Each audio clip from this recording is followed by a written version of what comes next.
Hi ಎಲ್ರಿಗೂ ನಮಸ್ಕಾರ. ಏನಪ್ಪ ಇದು ಹಿಂಗೆ ತೋರಿಸ್ತಿದ್ದಾರಲ್ಲ ಅಂತ ಅಂದ್ಕೊತಿದ್ದೀರಾ? ಇದು ಹಾಸ್ಪಿಟಲು. ಇದು ನೈಟು 12:30 1 ಗಂಟೆ ಆಗಿತ್ತು. ಆವಾಗ ಯಾಕಪ್ಪ ಅಂತಂದರೆ ನನ್ನ ಮಗನಿಗೆ ಮತ್ತೆ ಹುಷಾರಿಲ್ದಂಗೆ ಆಗಿತ್ತು. ಬಟ್ ಆ ಥರ ಏನೂ ಆಗಿಲ್ಲ. ತುಂಬ ಕೆಮ್ಮು ಮತ್ತು ಕಫ ಜಾಸ್ತಿ ಆಗಿತ್ತು. ಸೊ ಅದರಿಂದ ಬಂದ್ವಿ ಹಾಸ್ಪಿಟ್ಲಿಗೆ. ಸೊ ಅದಕ್ಕೆ ಹಾಸ್ಪಿಟ್ಲಲ್ಲಿ ನೆಬ್ಲಿಜೆನ್ಸಿದು ಕೊಡ್ತೀನಿ ಅಂತ ಅಂದರು. ಅದಕ್ಕೆ ಅದನ್ನು ಕೊಡಿಸ್ಕೊಂಡು ಮಗನಿಗೆ ನೈಟ್ ಒಂದು ಅರ್ಧ ಗಂಟೆ ಅಲ್ಲೇ ಆಯಿತು.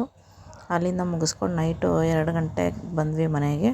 ಅಲ್ಲಿಂದ ಬಂದು ಮಲ್ಕೊಂಡು ಮತ್ತೆ ಬೆಳಗ್ಗೆನೇ ಎದ್ದು ಬೇಗ ತಿಂಡಿ ಮಾಡಬೇಕಿತ್ತು. ಸೊ ದೋಸೆ ಮತ್ತು ಅದಕ್ಕೆ ತರಕಾರಿ ಸಾಗನ್ನು ಮಾಡಿದೆ. ಈ ತರಕಾರಿ ಸಾಗು ತುಂಬಾ ಈಸಿಯಾಗಿ ಮಾಡ್ಬೋದು, ತುಂಬಾ ಚೆನ್ನಾಗಿತ್ತು.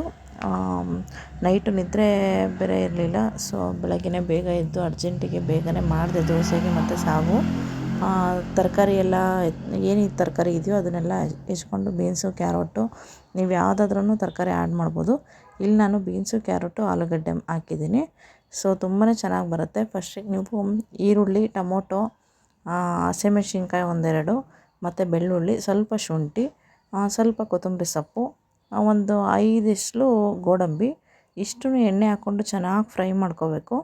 ಫ್ರೈ ಮಾಡಿಕೊಂಡು ನಂತರ ಅದಕ್ಕೆ ಸ್ವಲ್ಪ ಕಾಯಿ ಹಾಕ್ಕೊಂಡು ಅಷ್ಟನ್ನು ಗ್ರೈಂಡ್ ಮಾಡಿ ಅದನ್ನು ಸ್ವಲ್ಪ ಮೊಸರು ಹಾಕ್ಕೊಂಡು ರುಬ್ಬಿಬಿಟ್ಟು ಈ ತರಕಾರಿನೆಲ್ಲ ಒಗ್ಗರಣೆ ಹಾಕ್ಕೊಂಡು ಸ್ವಲ್ಪ ಎಣ್ಣೆ ಹಾಕ್ಕೊಂಡು ತರಕಾರಿನೆಲ್ಲ ಹಾಕಿ ರೆಡಿ ಮಾಡಿ ಇಟ್ಕೊಂಡು ಆ ಮಸಾಲೆ ರುಬ್ಬಿದ್ದನ್ನು ಅದಕ್ಕೆ ಹಾಕಿದ್ರೆ ಸಾಗು ರೆಡಿ ಆಗುತ್ತೆ. ಅರ್ಜೆಂಟಿಗೆ ತುಂಬಾ ಚೆನ್ನಾಗಿರುತ್ತೆ. ಮತ್ತು ನೀವು ಇಲ್ಲಿ ದೋಸೆಗೆ ಅಥವಾ ಚಪಾತಿಗೆ, ಪೂರಿಗೆ ಎಲ್ಲದಕ್ಕೂ ಚೆನ್ನಾಗಿರುತ್ತೆ. ನಾನು ದೋಸೆ ಹಿಟ್ಟು ರೆಡಿ ಮಾಡಿ ಇಟ್ಕೊಂಡಿದ್ದೆ ನೋಡಿ, ಅದಕ್ಕೆ ಸೊ ದೋಸೆ ಹಿಟ್ಟಿಗೆಲ್ಲ ರುಬ್ಬಿಟ್ಟಿದ್ದೆ. ದೋಸೆನೂ ಕೂಡ ತುಂಬಾ ಚೆನ್ನಾಗಿ ಬಂತು ಅನ್ಬೋದು. ತುಂಬಾ ಚೆನ್ನಾಗಿತ್ತು. ಟೇಸ್ಟು ಕೂಡ ಸಾಗುಗೂ ದೋಸೆಗೂ ತುಂಬಾ ಚೆನ್ನಾಗಿತ್ತು. ಸೊ ಈಸಿಯಾಗಿ ಈ ಥರ ಮಾಡ್ಕೋಬೋದು ನೀವು. ಜೀವನದಲ್ಲಿ ಹಣಕ್ಕಿಂತ ಗುಣ ಮುಖ್ಯ. ಯಾಕಂದರೆ ನಮ್ಮಲ್ಲಿ ಹಣ ಮತ್ತು ಬಂಗಾರವನ್ನು ನಾವೇ ಕಾಯಬೇಕು, ಆದರೆ ನಮ್ಮ ಒಳ್ಳೆತನ, ಗುಣ ಮತ್ತು ನಡತೆ ನಮ್ಮನ್ನು ಕಾಯುತ್ತದೆ.